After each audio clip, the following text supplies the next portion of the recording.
I have a question for the room. Would you get an implant in your brain to send you into any game you want, but you can never leave that game? My answer, no. Oh. That sounds like a prison you made for yourself. That, I do not...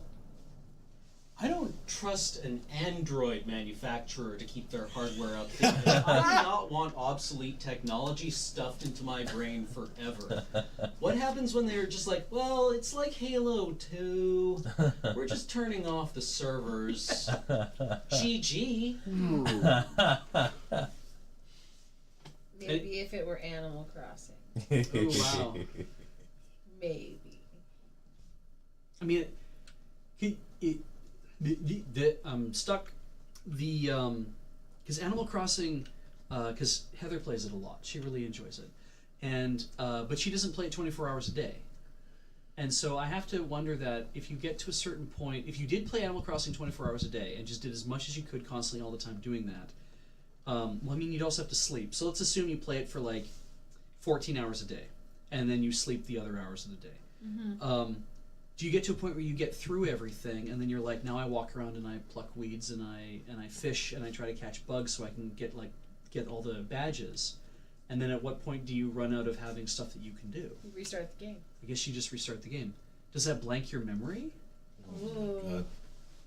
Like that's Is an this interesting. a, Is a Twilight is this a Zone reincarnation metaphor? episode. Well, it'd be weird, right? Because if you blank the game, your avatar in Animal Crossing starts from scratch, and I mean you remember Everything starts from scratch. Yeah, everything all starts from scratch. So now, I mean, yeah, this could be like one of those Black Mirror episodes where they're like, okay, so what if technology, but bad? And everyone's like, wow!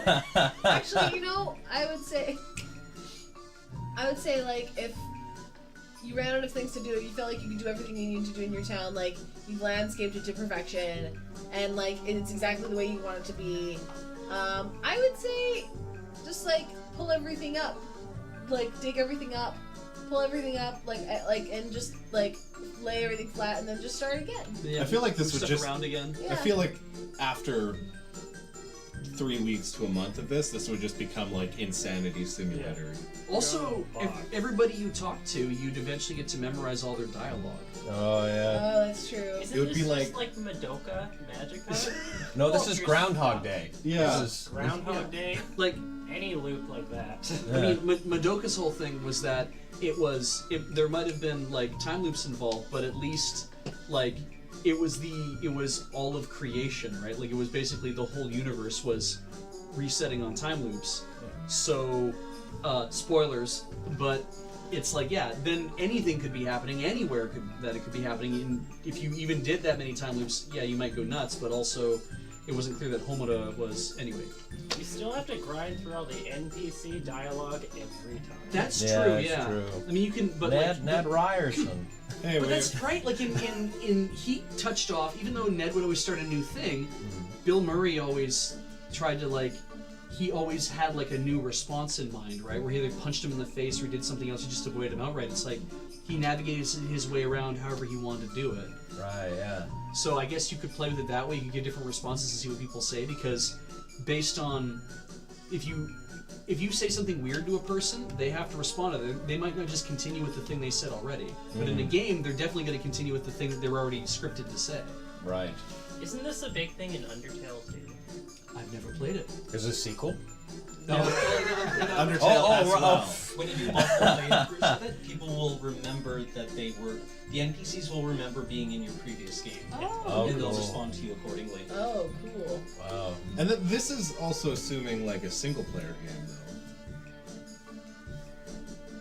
That's yeah. Well, I mean, we were specifically talking about Animal Crossing and that. If you're playing an MMO, if you're in an MMO with your friends, and You you're can't just go visit other people's towns in Animal Crossing. that's true. You can visit anyone as long as you have a Wi-Fi connection. And they can still insert like the RV update was proof that Nintendo was like, we're going to continue to invest stuff into this property. Yeah, and like it was worth it. I mean, it reinvigorated the whole Animal Crossing community. Yeah, people were very interested in this just Sword Art Online.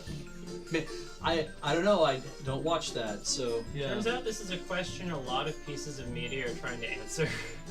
I thought you were going to say a lot of pieces of meat. Oh. This is a question a lot of pieces of meat are trying to answer. We're all just Understand. pieces of meat in the end, aren't we? Yeah. Yeah.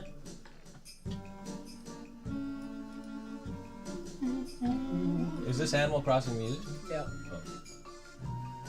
Just immediately know it's not. Yeah, I It just really feels like Okay. this feels like something from Mario I Party. play it a lot. Yeah.